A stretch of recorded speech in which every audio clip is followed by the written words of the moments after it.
Here's something that I find incredible, honestly. As someone who leans to the right, like, I call myself center right at this point, but I'm still on the right politically. And one thing that I find really, I don't know if I could say shocking at this point, looking at how the political landscape has sort of unfolded over the past few years, but it's certainly unfortunate to see so many people on the right sort of tiptoeing in their condemnation of Donald Trump when it comes to the whole Epstein list situation.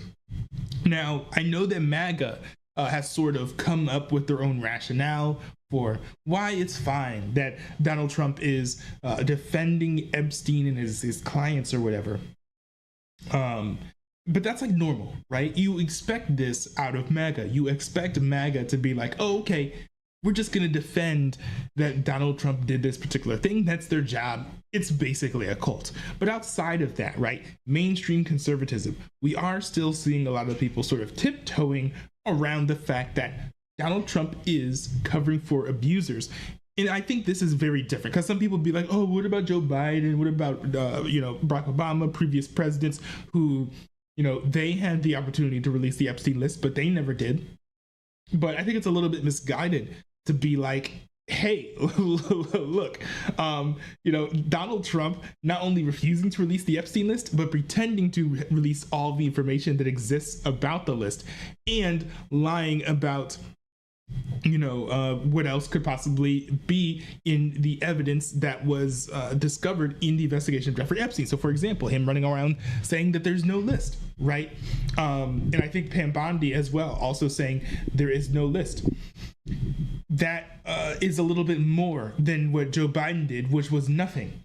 And when you put that messaging out, what you're saying is not just like, oh, Jeffrey Epstein did bad things with bad people, but, we're not doing anything extra. No, it's literally saying what Jeff Epstein did some bad stuff, but you guys heard rumors that he was doing bad stuff with a bunch of other people and there's a book somewhere. Oh no, none of that ever happened. There's no list. Epstein had no clients. Like, to sort of just like go to the public and do what's basically PR for a dead child abuser and trafficker is, I think, a step beyond what any previous president has done so far.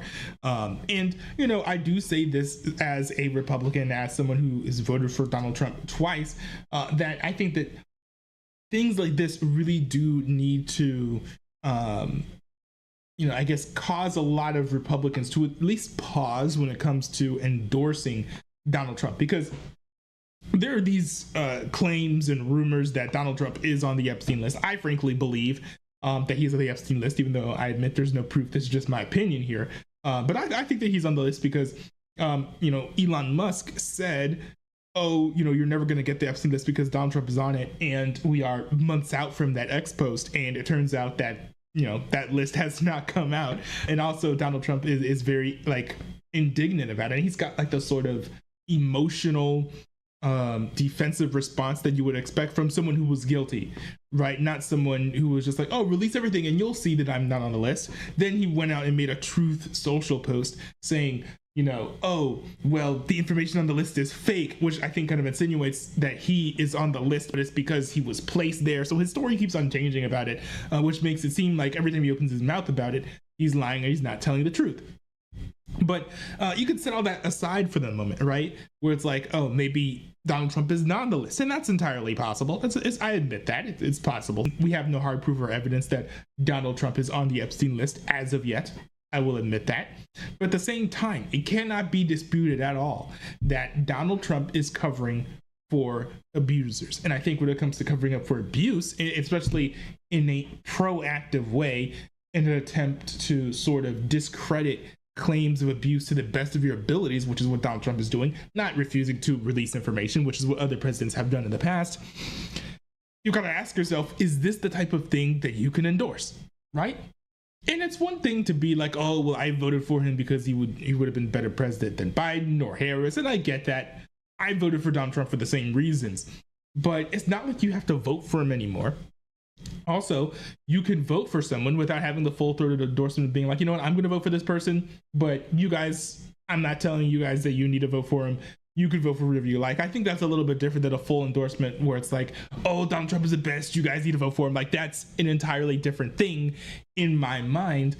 But yeah, I don't see enough people saying, oh, he's protecting abusers, which is like literally what he's doing. Like, that's the facts of it. The left is going too far. They want to brand him as an abuser, although we don't know whether he is or not. There's also rumors that the list is just a list of contacts, or it could be a list of connections with people who he has done things with, but they might not all be abusers. For example, some people might have gone to the island and messed around. Some people might have just taken some flights. We haven't seen the list, so we don't 100% know like what's on it or what it's about or what the whole point of the list even is. Right?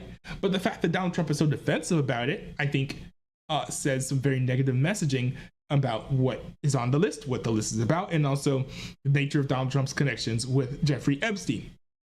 I'm willing to say that this is largely conjecture because we don't have evidence yet. But I'm just saying I find this rather interesting. And I do think that this does need to give Republicans some pause. Just my opinion, though.